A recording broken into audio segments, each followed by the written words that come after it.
Hello and good evening. Welcome to the Claw Studio here at the Royal Opera House and to this Insight event supported by Rolex. I'm Flora Wilson. Tonight we're plunging into an operatic world on the grandest scale. A place of mortal enemies and star-crossed lovers where politics and political strife define all relationships. This is the world of Giuseppe Verdi's opera Aida, and it's brought to life by one of his most spectacularly colourful scores. Aida was based on a scenario dreamt up by a French Egyptologist, and it was first seen in Cairo in 1871. Egypt's ruler himself commissioned the opera from Verdi, then the world's most famous living composer, to glorify Egypt's past and to celebrate its cultural pulling power in the present.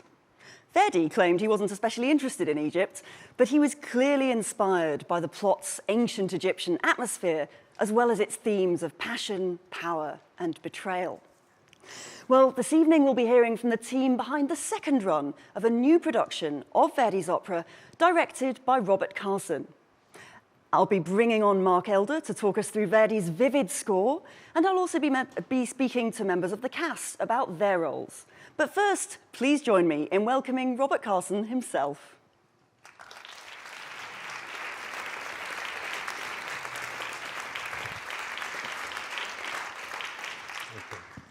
Hello, Robert. Thank you so much for joining us. It's great to be able to speak to you again about this production. We last spoke back in the summer last year, I think, before it had even opened the first time. For those who haven't managed to see it yet, tell us a bit about your vision for this piece.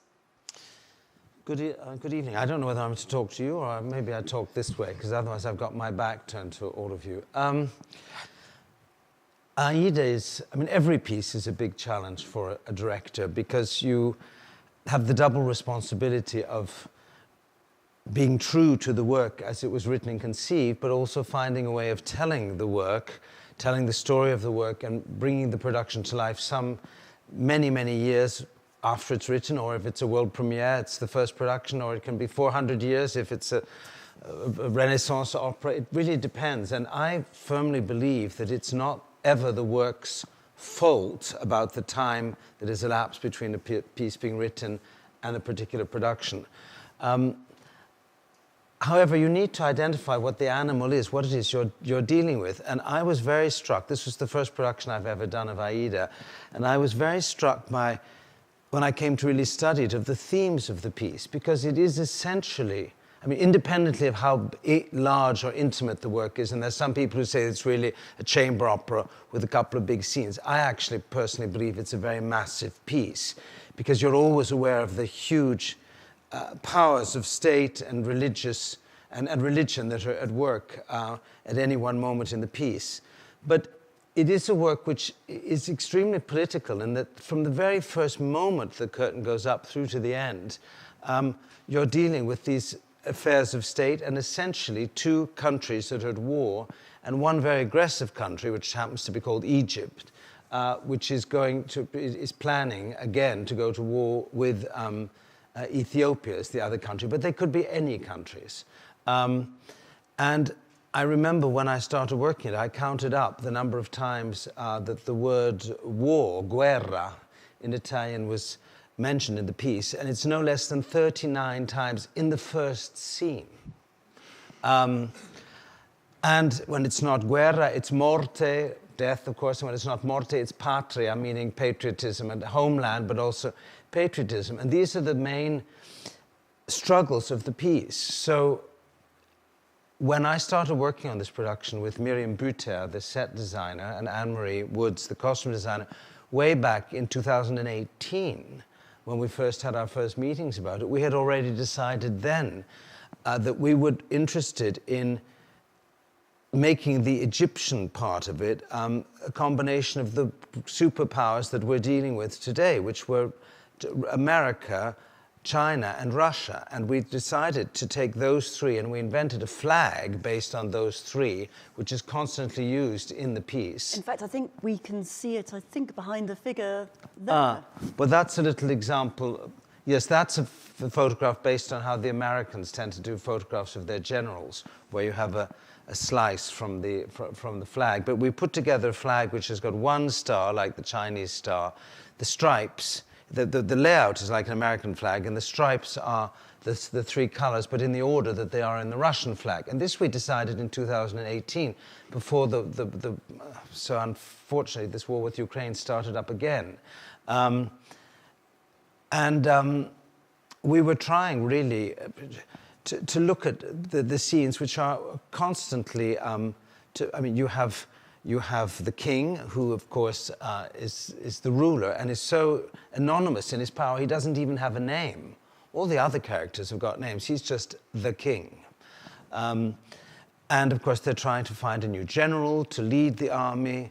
You know the story, of course, Radames, the Egyptian captain, who hopes that he will be made the head of the army. He is in love, of course, with Aida, who is, unbeknownst to everyone, the princess from the other side. They know that she's an Ethiopian, and she's being treated as a slave and is working for the king's daughter, kind of as a sort of servant, but no one realizes that she's the daughter of the Egyptian king. And you have this Romeo and Juliet story that these two people are in love from other sides.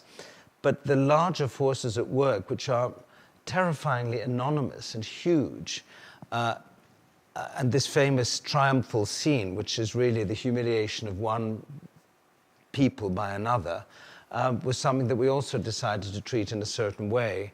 This was maybe particularly American at the beginning, where we see the war dead, who are being, with flags being folded like you have in Arlington Cemetery and things like that.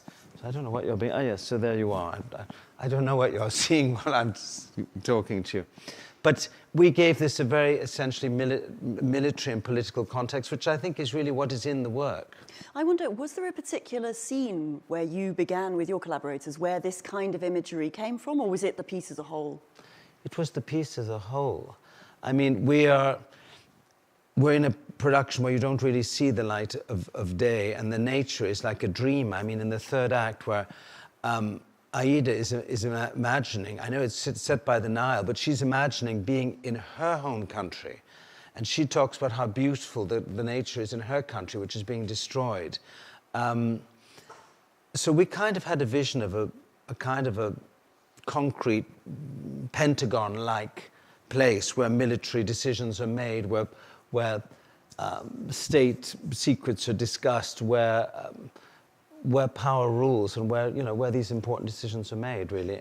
As a set, it feels very claustrophobic. I would say in a good way, in the sense it's very dramatically effective, but it feels very closed in. I wonder, it's famously the end of the opera is a tremendously claustrophobic scene in pretty much any production. The end of the drama ends with being closed in. Was that a kind of intentional thing on your part? Well, yes. I mean, Radames, his punishment of betraying his country is that he's sentenced to death and to be buried underground. Oh, yes, so this is the third act, where we set this in a kind of Arlington Cemetery thing, where you have the names of the war dead. And that was really quite a challenge for us to decide how to do them, because we were interested in these, as I said, Russia, China, and America. But we thought, well, we tried it out in a mixture of different scripts. And then we said, well, the opera's sung in Italian, so that's a kind of a Western. So in the end, we did it all in Western recognizable rather than Cyrillic text. And there you see the Eternal Flame, which is actually based on the one in France at the Arc de Triomphe in Paris. So it's a kind of combination of different things. But yes, the final scene where Radames is walled up alive, we actually wondered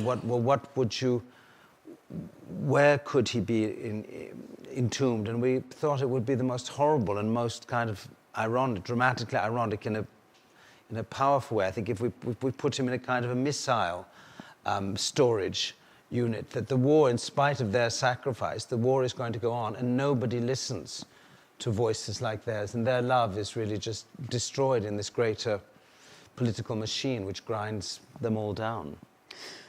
I'm going to risk stating the obvious. There are no pyramids in this staging. There are no camels. There are none of the trappings of ancient Egypt that so many productions of this opera have rolled out over and over again over the past 150 years. I wonder, as a director, Is that simply part of the challenge of staging an opera that has been around for that long? Or is that part of the fun? Or can that actually be very challenging to move outside this incredible kind of convention of staging a piece? I mean, my point of departure is not to say, oh, let's not to do it how it's written. Let's avoid. But it is true that if you do go for an ancient, the setting of Egypt, and we actually started with that, imagining the war, that there was a war with Ethiopia in the 50s, and actually looking at that. But at the end of the day, it came out as too picturesque, and I think we really wanted to go to what we felt the piece was really about. I mean, you know, the word grandeur and catharsis in the theatre, you don't have to have a lot of stage scenery. I mean, for me personally, these scenes are grand in a very unpleasant way. It's not really what we want, but it's what we're surrounded with in a daily way. And I felt that kind of gravitas is really, when you're talking about people's individual sacrifice, death, and as I said, this was before the war, which concerns us more particularly because it's in Europe, was upon us. This was something we were working on before. But it seems to me that is what the opera is about. And those of you who haven't seen it, I'd be interested, well, we won't be able to meet like this again afterwards, but I'd be interested to know what you think. It's not about, personally, it's not at all about, oh, how can I do this, you know, sort of upset everyone and change it all. It's really trying to get to what the piece is about. And Aida is very particular in Verdi's canon because of this very exotic setting. And, you know, knowing Verdi's work from what I've done before and, you know, what I know about the man, he was someone who was very politically engaged and very involved with difficult subjects, either personally, like the subject of Traviata, or socially, as in this opera, and many others. And so I think it's a debate that I don't think he would have been against. No, I'm quite sure. As you've already mentioned, this can be an opera on a massive scale, but as you've also said, it has the intimate scenes that play out within it. How did you go about negotiating that kind of change of scale? It feels almost cinematic in places. I'm glad you said that. Yes, well, I mean, you know, ideally, I would love it if you never had to stop for any scene change at all. But we decided that we thought it was all right if you could have a little break between the acts, where, of course, there used to be intermissions. We have only one, where there used to be three. So we have a break, maybe a minute and a half between Act 1 and Act 2, and then between Act 3 and Act 4. Of course, between 2 and 3, there's the intermission. So one wants the thing to flow on as much as it can in a cinematic way. The more intimate scenes, as I said, for me, they always take place against the background of much larger events. In the first act, you know, they're in the middle of, they're sort of nowhere. They're in a kind of a hallway, but it's actually written like that because all these different characters turn up who don't actually have real scenes together, and you don't know why they're all there. They're waiting for the king to make this announcement about who the next general is going to be. The high priest, who in our production is almost the head of the army, as well as being a priest, is there. They're all waiting around. And then the scenes become more particular after that. But there's a sense in every case that the encounters of the people are taking place against a background of a larger scene that they're all part of.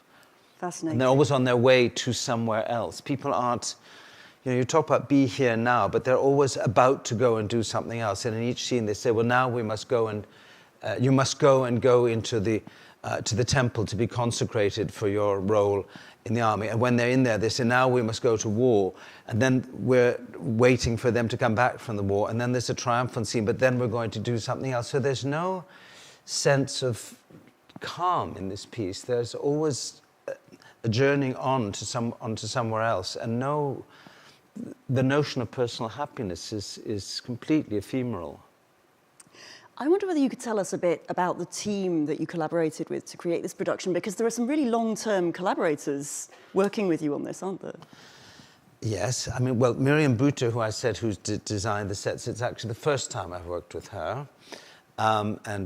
But of course, she has done her work is known at the Royal Opera for several productions she's done. That was a really wonderful collaboration. The costumes, Anne-Marie Woods, who's also designed costumes and sets for different productions here. I think the last one was The Rape of Lucretia, which she did, I think, sets and costumes for. The lighting, which I've been doing the lighting for my own productions for about the last 25 years, together with Peter van Praat, a Belgian lighting designer. We've worked together for, actually, I think it's more like 30 years now. Rebecca Howell, the choreographer, who I've done many different shows with, including musicals, because I also like to direct musicals and plays. And Becky and I have done a couple of musical comedies together. And, I wonder, you're such a wide-ranging designer and director, I should say. I mean, I still think of the Karl Lagerfeld memorial show you did in 2019 in Paris. I mean, did that sort of interdisciplinary work, in a sense, was that useful for an opera like this, which is such a kind of spectacular on some level? I know there are Verdi scholars out there who describe this as a French grand opera in all but name, as this huge thing. Was that any use to you? I trained as an actor. I'm Canadian. I came here to train as an actor. I went to the Bristol Old Vic Theatre School, which was fantastic when I was, I think it probably still is. I was there for 2 years. And then I ended up working as a director, and I started by accident in the world of opera, actually. Then I started doing the lights. Then I got asked to design an exhibition at the Grand Palais, which is one of the major museums in Paris, about Marie Antoinette. And then I didn't want to do it, but I did it, and I had a fabulous time. So then I started doing other exhibitions at the Musée d'Orsay and at the Art Institute of Chicago, and I even did one at the Royal Academy a few years ago called Painting the Modern Garden. And this design work in museums. And I thought, well, if I can design these quite big shows, I could maybe start designing my own shows. So I started co-designing productions, starting in Vienna and other places. I've just done Ariodante in Paris, which opened, well, it didn't open last week because we had a strike. But it was supposed to have opened on Thursday, and there's been a strike, so I'm sad about that. And then, as you said, I did this celebration of the life of Karl Lagerfeld because Fendi and Louis and LVMH, Fendi is owned by LVMH, and Chanel asked me to do that. And I find all these things, I really love doing different things and feeling a little bit nervous about doing them. So I like doing things I've never done before. Last year I directed Sophocles' play Oedipus Rex at the Greek Theatre in Syracuse, which is 50 years older than the play, which you all know was written in 429 BC. And the Greek Theatre in Syracuse is even before that, so that was a real challenge in Italian. And yet you keep coming back to opera, despite that. Robert, thank you so much for taking time out of the rehearsal schedule. It's a pleasure to speak to you. Very best wishes for the rest of the run.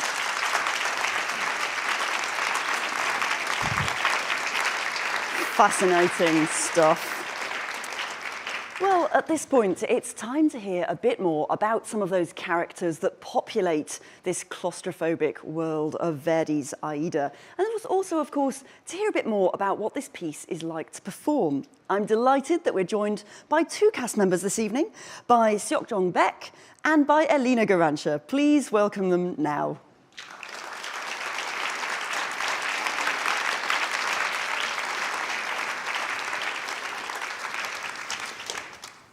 Elina, Seok-jong, welcome. Thank you so much. You've been in rehearsals this week, I think. How are things going? It's going. It's going. Do you feel at this stage as though time is simply trickling away through one of those sand timepieces, or are you in the middle of creating something? I think it's a difference between if you have done the role somewhere already before or you're doing it for the first time, because obviously the exploration time and the speed that you can assimilate new ideas and new things just differs from the place. I had planned before COVID already to do it 2 times. It has fell through. So this January in Vienna, actually, I did a production which is a little bit more classical, let's say. And now it's like the second big run. And it's really is assimilating to the ideas of trying to translate, you know, the vision that people who would read this piece, let's say, just from the book starting point, you know, with whatever is on a stage, and how to translate the conflicts and the interest of each person into this environment that we've been put in this particular production. I think for you it's the debut, no, in the whole role, so his story is slightly different. I was going to say, your first Radames on stage, this must be very exciting for you, Seokjong. Yeah, it is. Somehow it's nervous when you are making like a new role debut in this like big theater. It's kind of nervous, but during the rehearsal, like watching the other the other cast what they're doing, like when I see them, it's a very like motivate and inspiring. So like for the 3 weeks of rehearsal, it's a proper time to prepare for the new show. I think your mic wasn't working, Seokjong. That's all that's happened. It should give us a word now into the handheld, just so we can establish. Would you mind just? Perfect. The magic of technology. Thank you so much. That was great. So, Radames is such a famous role. Do you remember when you first heard that music that you are now about to sing on stage here? Yeah, I mean, Radames is one of the hardest role, very hardest tenor role, I think. And first of all, like a few years ago, I wouldn't expect it to be a tenor. But as soon as I become a tenor, I have a little dramatic or full voice. So I really got into the Radames of the character. And then finally, after a few years, I got into sing this role with the amazing cast, which is something very special for me, yeah. That's incredible. I should remind people, for anyone who doesn't know, Seokjong was a baritone until just a few years ago. Yeah. It's really quite recent, and now here we are, Radames, that we're looking forward to. Yeah. Amazing. Elina, tell us a bit about Amneris. How does this sit with your voice? You've obviously, this is very long awaited by the time you finally sang the role in January. How is it working for you? Well, the Amneris for me is actually a teenage dream. At that point when I decided that I want to be a singer, I started to listen through the recordings, and one of the operas that I heard was Aida, and it was recording from I think Bolshoi Theatre with Irina Arkhipova, and I absolutely fell in love in this role, and somehow, you know, when you're a student, you kind of try to get to know your own voice. I said, on that day when I sing that role, I can stop singing, because for me, I have achieved everything that I dream of. But you're not actually going to stop now that you've sung Amneris, please. Reassure us. Well, not today, no. I mean, I also will finish the run of productions for sure. No, but it is, how should I say, for me, emotionally, it is a little bit strange, because when you work so much in your life and you kind of have that goal in front of you, and once you reach it, it's like you ask, what's now? However, obviously, changing the productions and changing the colleagues, and still being able to find and explore and, you know, look for the better edges of defining a character, obviously, is a work in a process, and the artist can never be, in theory, ready. For me, coming from all of that range of repertoire that I've been singing up to now, obviously the Amneris, how should I say, elaborates everything that I've learned, but it also puts a new aspect for the next, maybe future 10 years or whatever it might be of singing. So Amneris also vocally is doomed, in a way, if I may say so, like a couple of other typical mezzo-soprano roles, like you would say Carmen or Delilah, or yeah, as the, let's say, the most famous ones, and everybody wants to know how these characters are, but nobody can really define, and nobody can really, what is interesting for me, to find the cracking point of each character, if it happens in the first act and second act, and if she is angry from the beginning or she's angry at, you know, after some point. So as long as that process is still active, it's actually very interesting. I wonder, is Amneris in this production different to your previous experience? She's such a glamorous character here. Is she? Oh, well, I'm not sure in this particular image, but my memory of seeing it in the autumn is that... Well, you know, I think that the music and Verdi in that respect is absolute genius of creating a drama for every character, connections between them and how they separate and how they find each other, how they cross and how they pass each other. So even if you would put a very modern production which doesn't really have to do as in original with the Ethiopia and kings and camels, as you said before, and elephants and so on, there is a structure and there is a musical and dramatic and emotional development of all of this character because the music has been written and the words have been written and the starting point and the exit point still is the same.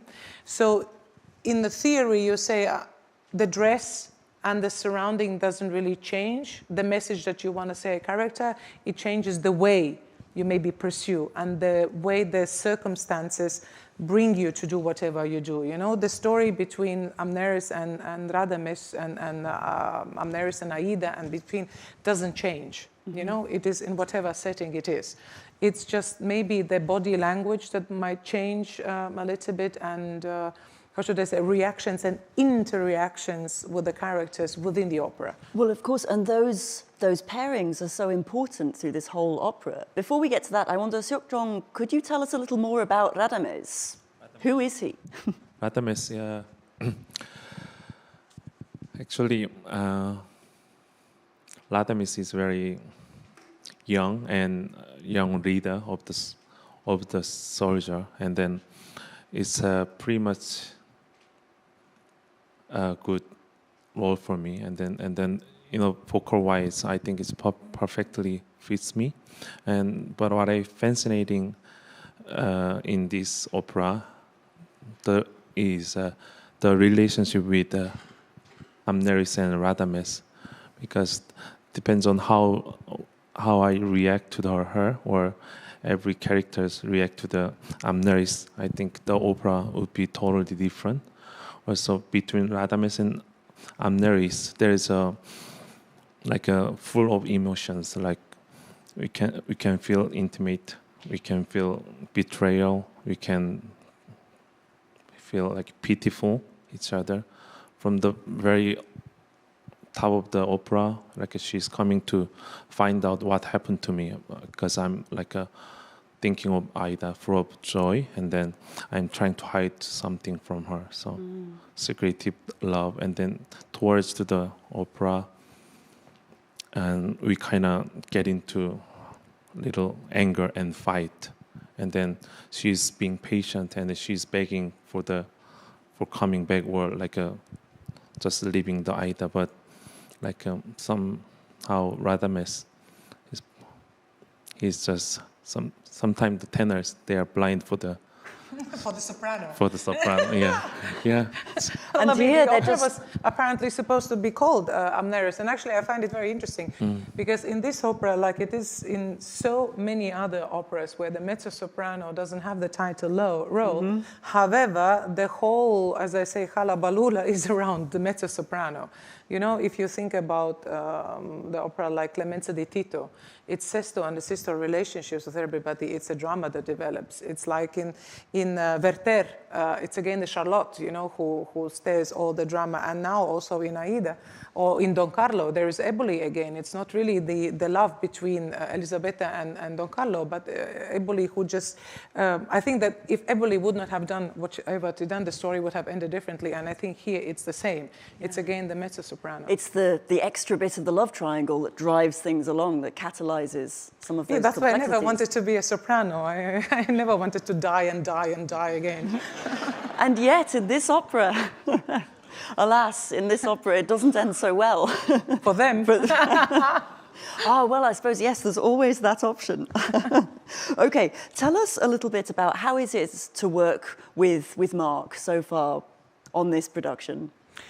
Well, I had the pleasure of working with Mark already before in a couple of occasions, and it's very, how should I say, it's very inspiring to see that after so many years of experience, the attention to detail has not fainted. You know, we singers tend also sometimes to become lazy because there are just so many, as I say, pickers during the day. We have a language coach, we have a stage director, we have an assistant, then we have the colleague who may be asked, and then there's a conductor. So somebody all the time nags on top of it, you know, and there is a way and there is a way.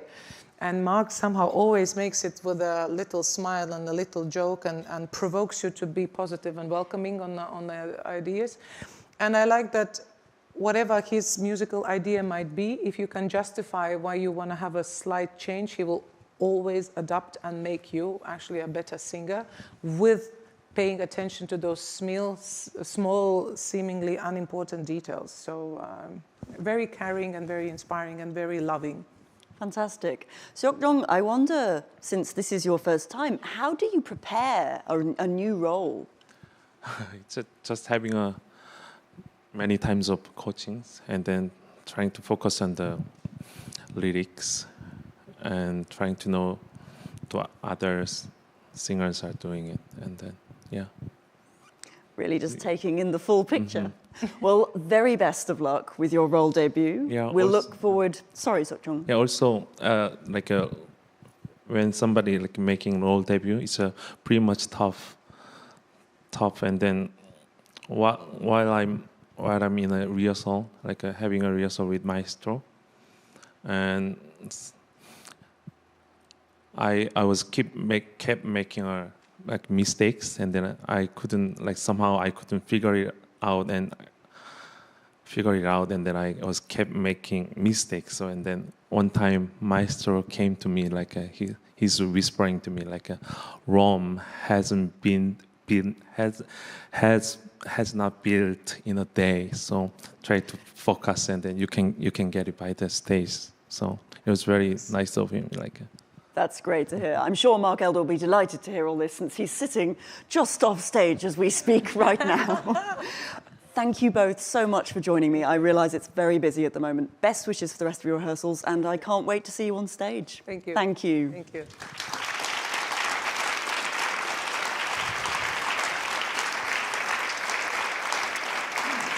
Well, we've just heard from a couple of the singers in this production, but of course there are other major roles out there as well, Aida herself namely, but of course others, including the King of Egypt, one of the opera's tremendous bass roles.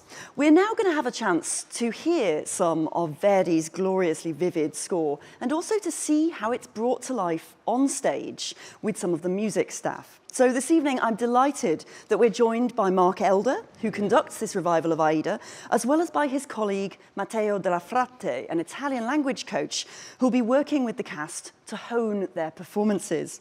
They're also joined by Michael Papadopoulos, a repetiteur at the piano. Please welcome them now.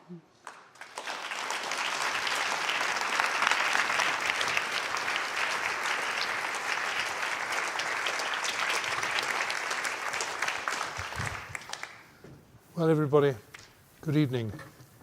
Of course I nag. I mean, I must nag the singers. It's part of the way to get them to do better.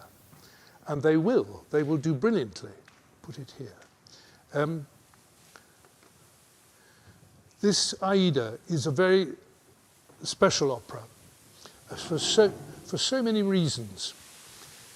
It came late in Verdi's life, the beginning of the 1870s. He was a really mature, famous man.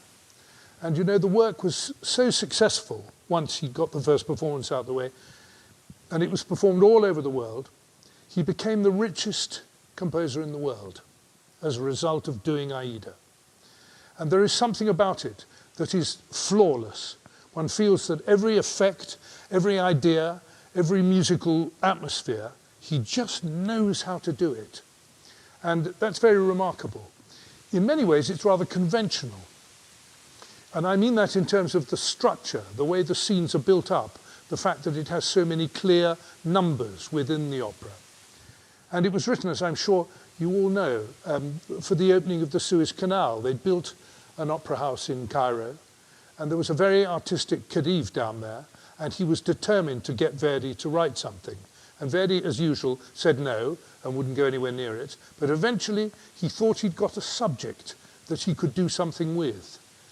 And he worked at it very happily and very pleasantly. With the librettist was Ghislanzoni. And he was good, wasn't he, Ghislanzoni? Of course, yeah. I mean, one of the librettists that, of course, has made incredible success. Is the quality of the words. Yeah, the quality of the words, not just the drama, but the way the words sound. The verbal music that many librettists were master of. Yes. Had he done many operas before, Ghislanzoni? I'm not prepared now. Yes, he has done, of course. I don't remember all the titles now. Do you remember? No, none. That's why I asked you. Yeah, as a musicologist, you should answer this question. Right. No, I just wondered whether you knew his reputation. But the poetry and the music are wonderfully balanced. And that's one of the things we wanted to spend a bit of time with you all here tonight, is trying to show how the power of the poetry, when it's matched to the power of the music, has this perfect balance that is essentially the Italian style. Everybody knows, everybody says, don't they, that Italian is written as the best language in which to sing. It's by far the best. But there's a lot of misunderstanding and ignorance about quite what that means. Russian is also a wonderful language in which to sing. And that has its own laws and its own challenges.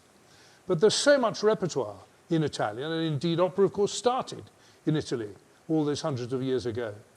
And I think that what we could do tonight is just introduce you to a bit of the music and discuss with the singers how we could make it even stronger as they sing it. Are we ready? Yes. Well, it doesn't matter if we're not. Yeah, we are. All right. Now, Satjon has really kindly agreed to stay and just sing a few tunes for us. And he's joined by Blaise Malabar, who's going to sing some of the performances of The King. So you're both very welcome. They need a chair. You're going to give them a chair?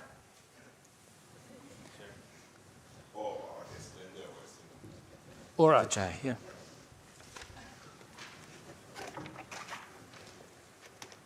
The role of Radames, the leading tenor part, is a very, very beautiful role because it has at its core the tussle between love of your country and love of a woman. And we need to understand that right at the beginning of the opera. So I'm going to ask Satjon whether or not he wouldn't sing this first aria, Celeste Aida, and the recitative that comes before it. This is right at the beginning of the evening. It's a wonderful way for a singer to introduce himself to the story and to the public. And you hear in the quality of the music and the quality of the poetry what his problem is. His problem is that he has to fight for his country, he has to do his best to lead his army, and at the same time, he has to reckon with the fact that the woman he loves comes from the country that they're going to attack. And you can feel where the music changes. And of course, Aida is a new love. She's a captive, she's a slave, and they've fallen in love together. And he says at the start, it would be so wonderful if they gave me control of the army, if I was the person to lead my country into battle. But then he has to think, but what am I going to do about Aida? She may die as a result of this battle. And he sings this beautiful, famous melody in her praise. Just give us a G major, Michael.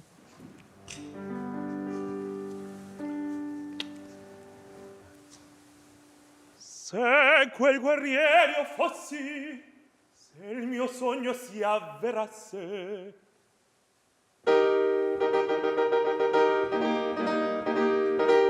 un esercito di prodi da me guidato, e la vittoria e il plauso di menti tutta, e a te mia dolce Aida tornar di lauricinto, dirti per te ho pugnato, per te ho vinto.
sol, un regal certo sul crin posarti, ergerti un treno vicino al sol.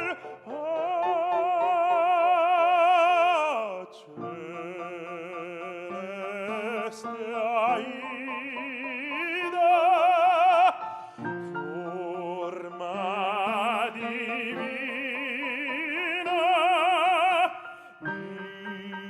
mistico raggio di luce fior del mio pensiero. Tu sei regina, tu di mia vita sei lo splendor. Il tuo bel cielo vorrei di darti, le dolci brezze del patrio sor, un regal certo sul crin posarti, ergerti un trono vicino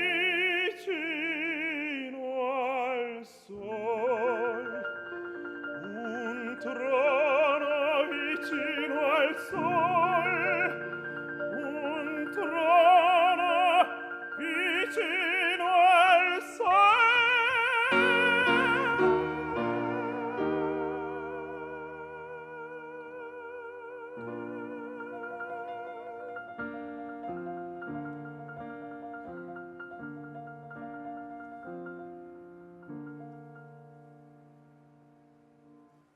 Amazing. Bravo.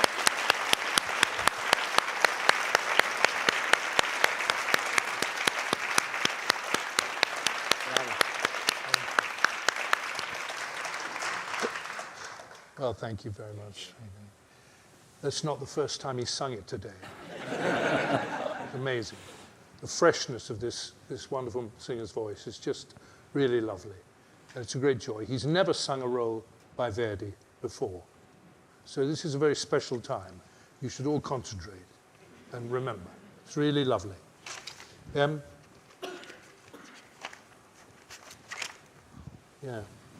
It's pretty good, the text, isn't it? What do you think? It is very good, absolutely. He's doing fantastically, and he pronounced already very well, which I'm very pleased with. One of the things that Matteo and I concentrate on and work on together with the singers is something that in a way they should have started 15 years ago, that they should have been thinking about as they began to understand the power of Italian when they were students. And this is really hard. It's to do with how the power of the language needs to be united with the power of the attack. The music then looks after itself. Verdi sets the text absolutely brilliantly. He knows exactly what he's doing. Sometimes when the singers don't sing what's written, I say, look, this guy is not he's not sort of sloppy. He knows what he's doing. It's his language. Yeah, ma maestro, in that country, we don't say that. And I say, well, I don't care if you don't say it. You're going to sing it like this because Verdi was a great master. And it's to do with the way the power of the words are allied to the rhythm of the music, isn't it? Yes, absolutely, yes. Yeah.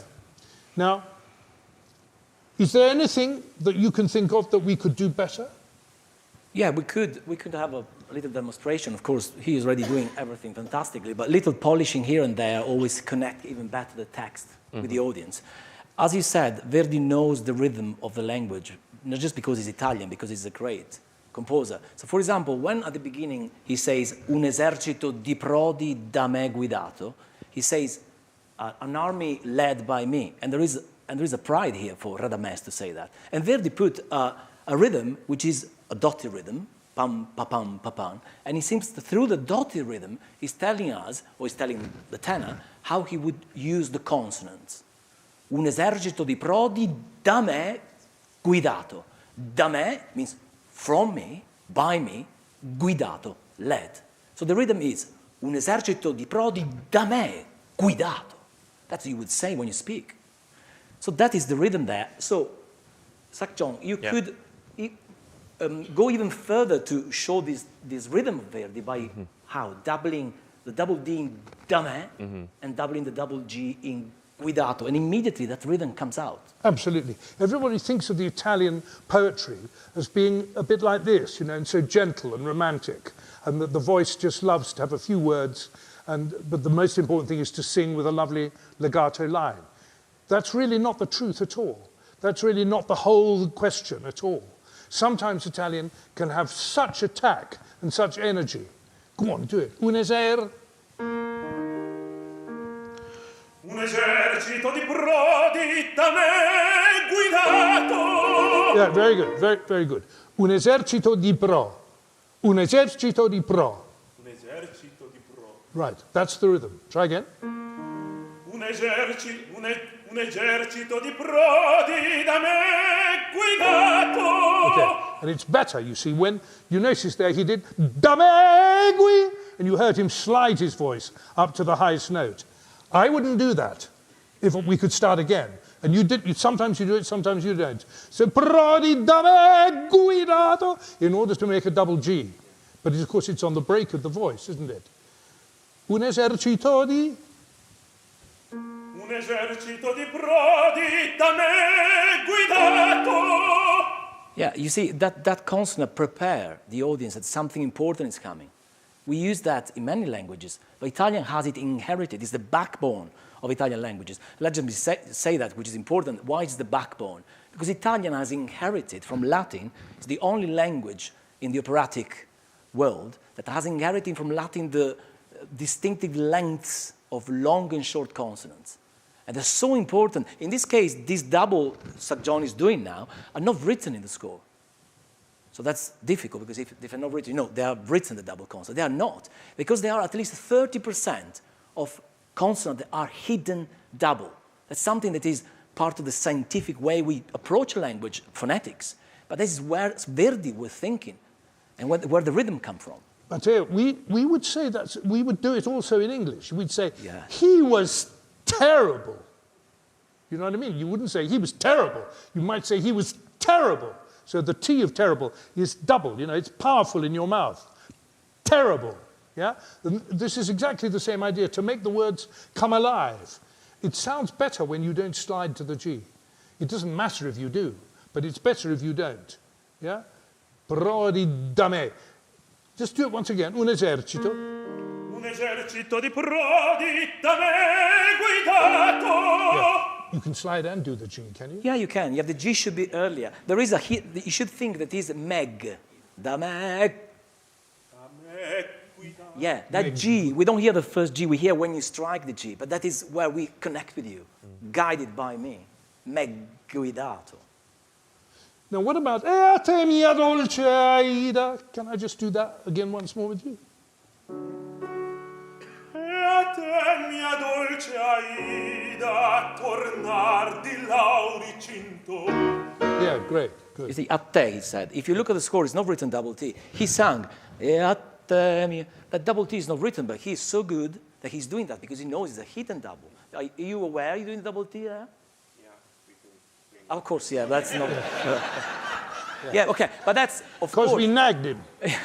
No, but really, seriously, one great singer like him, and all the singers in this house, they do sometimes naturally, not just Italian singer, they do naturally this double consonant in the right places, because it's an instinct. It's also a need to connect sometimes, and so my job is lovely to sometimes say, yeah, you can there, you can't in the other place, but then managing these is where the drama and the music comes out beautifully. And what I notice when they do the Italian with the power and the confidence that Matteo tries to inspire in them, their voice just gets more and more beautiful because it never loses its center. I don't know whether you can imagine what I mean, but if your voice actually, you have this big range. He sings from here to here, and he needs to be able to go from one area of the voice to another with confidence and with power. The words help him to do that. Absolutely. Don't they? Can we try the Divina on the beginning of the aria? Yeah. It's very easy to... Celeste Aida, yeah. Celeste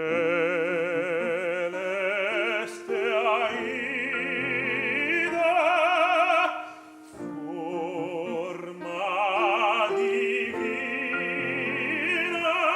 very, very good. Well, wonderful. Go on then. So first of all, now I want to see if you say now if I told you that. Are you aware you do double D in Celeste? No, you're not aware, but that is a fantastic thing he does, you see? I haven't told him that. He does. Celeste, Celeste, ai. It's fantastic. It's a strange double in the middle of a word, which is correct. But what we want to hear now is divine.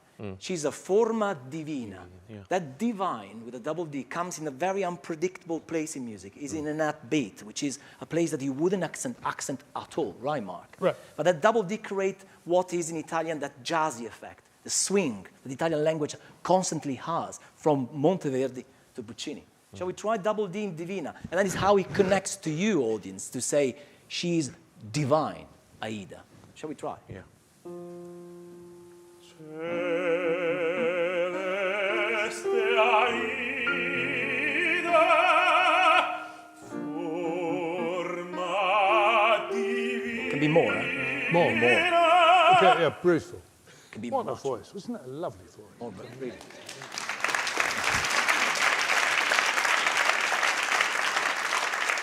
If you now delay the D even more, which is a tiny bit of rubato if maestro allows, of course. Nope. No, of course. No. So if it doesn't allow rubato, that means that you need to prepare the D even earlier. Exactly. Okay? So we just really serve the word to you. You will realize that word is coming. You connect with the drama. It's fascinating. It's when we look Callas singing or great. We see that connection all the time. Can we try the D even earlier? Just do forma. Forma divina. Can be more, man. Yeah, you see, so forma divina, the word comes out, and you listen to it because he wants you to relate to it. He wants you to think about it and think what the poetic meaning of what he's saying. Beautiful. How did you come to sing tenor like this? How did you do it? Because you were a baritone originally, weren't you? I mean, Go on, tell us. yeah, I was inspired by somebody that You were inspired by another tenor? yeah, And where was this? was back in USA. I met one of the Korean singer, and then he was very sure about my voice, and then I decided to change it. So you were living in America, Yeah, I was, yeah. and as a baritone, Yeah. what did you sing? I sang Silvio from It's one of my favorite ones. and Germo from You sang Papa Germain yes, in Traviata. yeah, and more like a Cruda from the Lucia Enrico from Lucia. Enrico from Lucia. Yeah, Goodness me. yeah, And the idea to change your voice into becoming a tenor, Yeah. which is so successful. Did you trust this man very much? Did you think he was good? Actually, he was gone. He was sorry? He was gone. He was He was gone. yeah, and then I tried to, and I was looking for the teacher to help me out, and I couldn't find anyone because of during the pandemic nobody wants to meet, so I just stuck in the big rehearsal room and trying to fix my voice. So it takes almost 1 year and a half, 2 years. 18 months, 2 years. Yeah. I mean, when you sang, for instance, Papa Germain, and you sang ta-dee-da-da, at the end of the aria, Yeah. did you think, oh, that's good, I've got these notes. Perhaps, did you not think, perhaps one day I could be a tenor? It's a kind of personal, like when I have an extra high note, which baritone doesn't need. Like when I was 25, like I was hardly training at school, and then somehow I got extra high notes. That moment, I was having a thought being tenor, but nobody agreed. Nobody agreed being tenor. So, and then I stayed as a baritone for over 10 years, 12 years. Goodness. Yeah. But, And now you're at Covent Garden singing Verdi. yeah. Radames. With wonderful casting. Well, it's a wonderful story. I mean, in a way, it is like one of the great positives of the pandemic, isn't it? That somebody should find himself in those difficult circumstances and have this glorious result. Well, we're all very lucky, aren't we? Because we can enjoy it. It's wonderful. I'd love Blaise to step forward. Thank you so much. Bravo.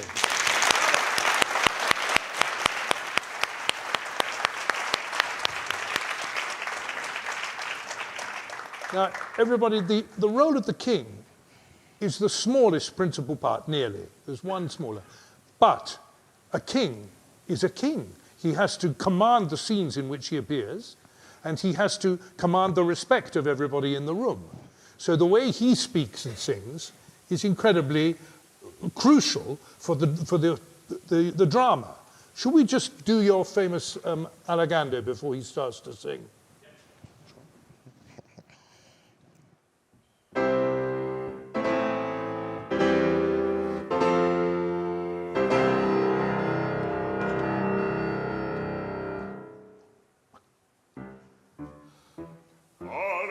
Cagion va dona fidi egizi al vostro re d'intorno. Dai confide Etiopia un messaggero dianzi giungea, gravi novelle reca. Vi piace udirlo? Il messaggero s'avanzi. Brilliant. Perfect voice for the part. Got all the low notes and all the high notes. It's wonderful. Now, one of the things, I don't know whether any of you have ever thought about this. This is accompanied just by the cellos and the basses plucking quietly underneath. Now, when we do it with the piano, it's very clear because the piano is fundamentally a percussion instrument, you know, and the singers feel very supported. When they go on the stage to sing, they won't hear the pizzicato, they won't hear it at all. They might just, when they stop and breathe, they might hear something. But basically, they won't. Nothing. And as a result, their control of the pulse is immensely important. And this is allied to how they do the text. I always say that the most important thing in a room when we're rehearsing is the music. But even more important than the music is the pulse of the music. That must control us all. And if you don't have a strong pulse, the thing will fall apart. It'll be dull. It won't have momentum forward. So how he does the words, and it was brilliant, Blaise, well done, it's wonderful, actually means that he's got to be his own conductor. Yeah? The idea of the conductor is really important. They came last into the opera house. When music got a bit more complicated, the conductors had greater role. But in Rossini's time, there weren't conductors. They all just listened like mad, and the orchestra followed with their ears, and they listened to the words. Now, we could do something here, couldn't we? Yeah, we could. Oh, you must have heard already how Blaise sang beautiful consonant. Did you hear those?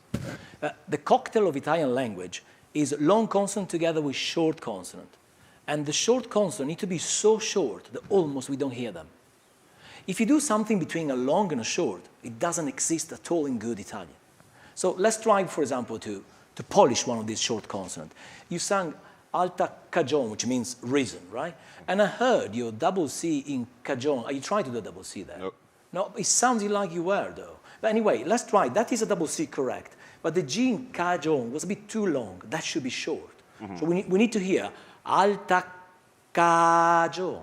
Mm-hmm. If you try to do the C shortish and the G slightly longer, that immediately doesn't sound right in Italian. What would it sound like? Like alta cagion. That is wrong. Alta cagion. Yeah, that would be wrong completely, of course. So alta cagion. You see, the G is super soft. When we speak slowly, or sing slowly, it's 5 times longer a long consonant compared to a short. If we don't take in consideration this cocktail of Italian language, we don't hear the style we want. Shall we try to polish this cagion? Mm-hmm. So the C in ca is double. Mm-hmm. Ca for the G should be short. Therefore, the vowel in ca, the A vowel, needs to be long, sustained. Before, and 1, 2.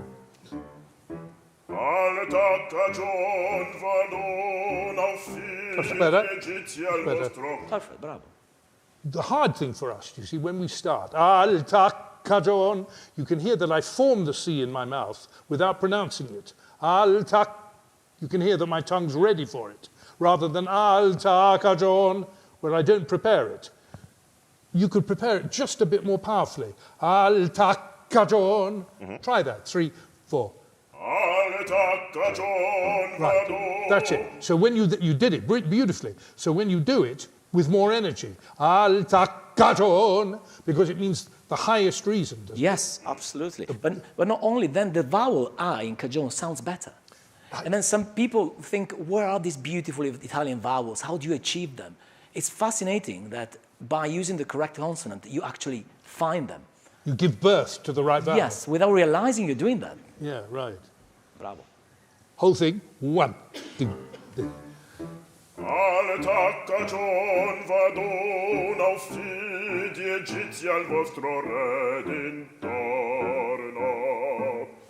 Dai confide Etiopia un messaggero dianzi giungea, gravi novelle reca.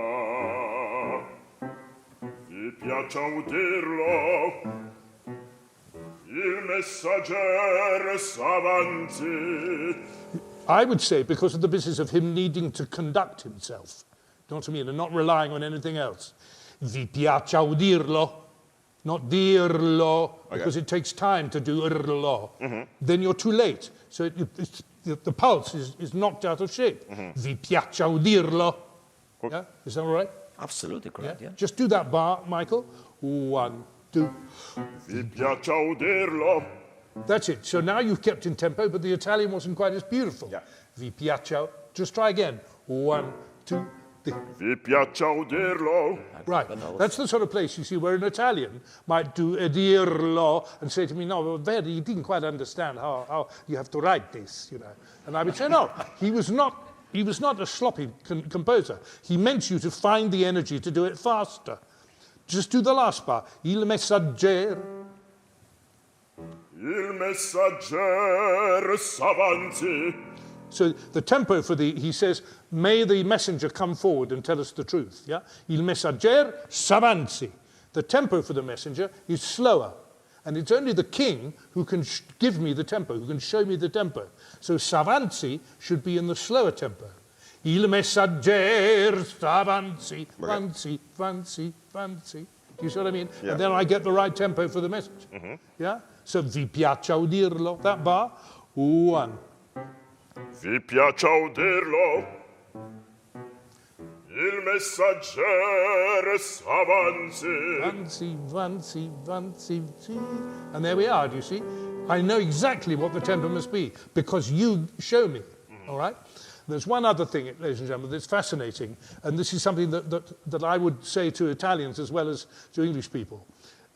If you finish, so many Italian words finish with a vowel. If you close your mouth when you finish the note, it implies that there's another P or a B coming. Yeah? Udirlo. Do you see? Udirlo. It sounds as if you're forming a P. So you have to do udirlo. Yeah? So you mustn't close your mouth because it implies there's another consonant coming. When you get the whole chorus doing that, it's thrilling because the sound is so pure and strong, isn't it? Yeah. But it's something that I tease them about it, you know. But it's something worth thinking about, isn't it? Udirlo, il messaggero s'avanza. Yeah, as soon as you finish, you can close your mouth. It doesn't have to stay open the whole time. But it's a funny feeling if you're not used to it. An Italian, really, when they speak, they have no reason to close their mouth if there's no consonant. You see what I mean? And then they need to start again immediately. Then they start again immediately. There's no time to start. Bravo. Now, there's another bit that I love that the king does. And this is this wonderful melody. Glorious. Sud del Nilo. Glorious, Yeah? yeah. Should we just go from Or del Vulcano al Tempo? He tells Radames that he is to be the generalissimo of the army. He says, you have to make this victory happen. You have to lead us all into battle against the Ethiopians. And I think now you need to get the blessing of Vulcan in the Vulcan's temple. And let us all go there and celebrate and dedicate ourselves.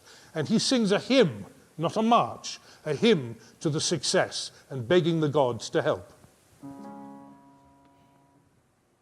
Or di vulcano al tempio muovi, o guerrier, e sacre armi ti cinge alla vittoria. Vola!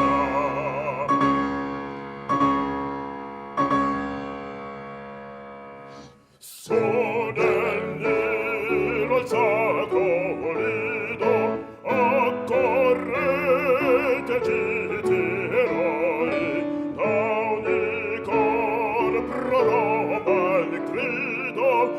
guerra e morte allo stranier.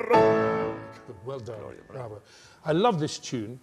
People take it a bit faster than that, and it sounds like a quick march to victory, but it's not. It's something more spiritual. It's something more based. Yeah?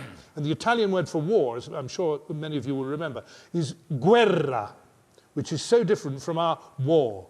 Our word has no real colour or bite to it. But for the Italians, guerra is such a great word, isn't it? Bravo.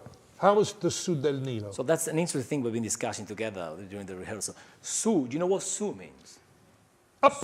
Yeah. Come on, I say up. Come on. No. So after su, there is an exclamation mark. It's fascinating how do you do the exclamation mark when Verdi write su del ni, 3 simple notes. By doubling the consonant immediately after that exclamation, we perceive the exclamation. So even if I speak, if I say su del Nilo, that by doubling the D of the following word, which is del, which is not an important word, I understand that su has an exclamation. And it's fascinating how that, in the music, has an exciting rhythm. After you say accorrete, the double C written happens in exactly the same place, the second note. Shall we try to hear that and see how it sounds? Does it make sense to you? Yeah. The rest of it was great. It doesn't have to make sense, Blaise. No, it has. Not just yet. No. Just try and do it, and then you'll see whether you feel good about the voice. Okay. You know? Shall we do Sudel? 1, 2. Su del Nilo al sacro nido, accorrete giteroi. Yeah, bravo. That's wonderful. Wonderful. That's so much better. Can you do it twice as much? Okay. Like Sudel. Okay. Yeah? Let's try. Use your tongue. Yeah. Risk it. Send me up. 1, 2. Su del Nilo al sacro nido, accorrete giteroi, tauni col prorompa il grido, guerra e morte allo stranier. He did something that was bravo. He did something really good then. When he did the word for war, guerra, yeah, he did guerra. The first time he did guerra. He slid down, he scooped down, so the r was on the wrong note. But that was fantastic. It was so much stronger, so much more heroic. Guerra. Do you see what I mean? Mm-hmm. Bravo. I mean, these things just help the voice to be brilliant, don't they? Blaise, thank you so much, and it's very brilliant of you. Bravo. Bravo. Book.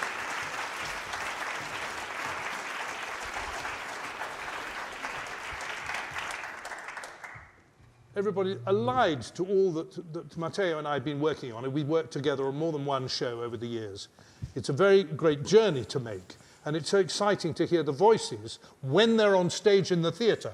That's the point. Yes. Not so much in a little room, but when they're in the public domain, how these points, these details, which seem to be so trivial, and why do they go on nagging me, it actually makes a difference to the singer's brilliance and confidence and command. In addition, it gives them their own pulse that they must hang on to and treasure. Now, Matteo has been thinking about this for a very, very long time. I mean, like 15, 20 years. And he thought about 10 years ago that he might write a book about it. This book that he's written is published today. He's done it. Thank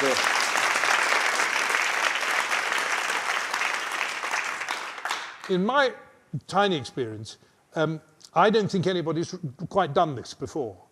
It's a real compendium of all the things that we have to think about and practice and master to master the Italian style. Is it in the shops yet? It's going to be on Amazon from today, and very soon at the bookshop down here at the Opera House. Ah, right. So you will be able to buy your copy very soon downstairs. Now, what's it called? The Melophonetica method, or Melophonetica means melos in Greek is melody, phonetics is the sound of words, phonetics is the science behind the speech level. Melophonetics is the science behind the sung language. So this is about Italian, so it's mellofonetica, is mellophonetics in Italian. So what you need to know when you sing Italian according to diction, phonetics, rules. Right. But why did you feel it was necessary to write it? Being a singer myself, and having the privilege to be studying with the pupil of one of the most famous Puccini soprano, Gira della Rizza, I was learning by mirroring, as many singers. You copy your singing teacher, and you do things, and you don't know what you do consciously sometimes. When I found myself in London and being asked to become a language coach and to help singers, I started to think about what shall I say, what are the rules, how to reply to many questions I was given, and I realized I didn't know much about what I should have said. I have to look myself to the point that I realized that I wanted to study and make a research to understand what really means to sing well in Italian and what singers need to know in order to do it well. And this is the result after, I mean, not just researching through phonetics, music, but also listening to singer every day. So, for example, working in this house was an incredible, together with the biggest important colleges in London, the privilege to be listening to singers, students from the beginning to the end, to opera stars, and understand how these things work. So the empirical, together with the research, was joined together to make things work. And I think you feel, don't you, Matteo, that this is a book that many people could get enjoyment from, but teachers especially, and young singers need to take something from it that they will have for the rest of their lives. I think you feel that all this work comes a bit late. Is that right? It could be, yes, but everything comes late, isn't it? Everything comes late. But I think, yeah, it is true, because we have been using mirroring. Mirroring means if you're a great singer and I copy you, and I'm a very good copier, can you say copier in English? Copier? Someone that copy. Yeah, a mimic. Yeah, a mimic, yeah. So I become a good singer too. But if my brain is made in a different way that I can't really copy you, then you can understand scientifically what you need to do. So in this way, we are basically giving this culture of singing beautiful in Italian to everyone that doesn't have only one skill to copy. Right. So of course, for many centuries we have great singing because this is being happening anyway. Yeah. But now finally is scientifically put into words. Well, that's wonderful. And I hope that everybody will get to hear about it and everybody will sort of jump on it and try and put it to their own purposes. Because the next generation of singers are going to need a real fundamental, aren't they? Yeah. You know, it's one thing to have a natural talent, but it's another thing to be able to sing beautifully in Italian and one day beautifully in French as well. And that's another discipline. Mellophonetic in French, mellophonétique. Right. So today you said a fantastic thing that I will never forget during the rehearsal. You said, when the text is right, the rhythm is right. That was fascinating. I think when people know how to use diction properly, then for you as a conductor, you will have even more fun to make what you think is particular effect you want to do. Absolutely. It's absolutely true. The spirit of the music lives through this incredible power of the Italian language. And tonight we've just tried to open the window a little bit and show you a bit of what we do day after day to try and help the singers to be better artists, to try and give them the power and confidence when they're on the stage and they feel isolated. When they have lights in their eyes, they have a costume, they have their colleagues, but they can't hear those cellos and basses that they heard when we were with the piano in the rehearsal room. They can't hear that sort of reassuring support. And their own rhythm, their own pulse, their own command of the language is the thing that really sees them through, in my view. And especially in Italian, because the book has, apart from the technical thing, there is an introduction that shows how the history of Italian language, how it happens. Italian was a language built to be sung. It's not really a language of a country. We speak so different Italians in Italy. We all understand each other, of course, and we all respect and love our dialect.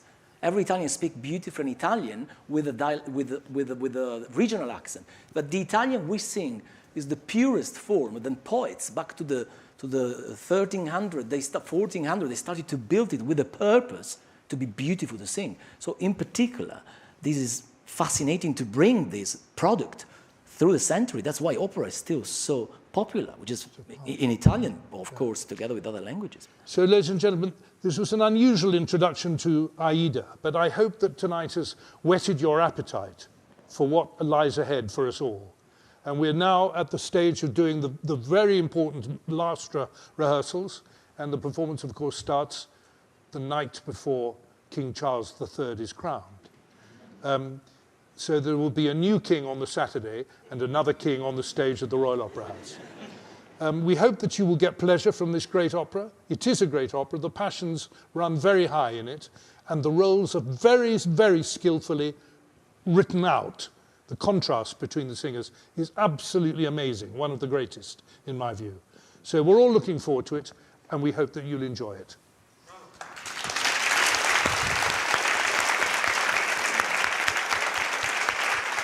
Mark and Matteo, thank you so much for revealing the secrets of the Italian language for us tonight. Thank you also to Michael Papadopoulos on piano, of course to Blaise and to Seokjong. That is, of course, all we've got time for tonight in this Insight, but you can, of course, still buy your tickets to come and see Aida, directed by Robert Carson, conducted by Mark Elder, here on the main stage at the Royal Opera House from the 5th of May. Thank you so much to all of you here in the Claw studio who've joined us live tonight. Thank you to everyone, of course, who's tuned in from around the world for this Insight, supported by Rolex. Good night.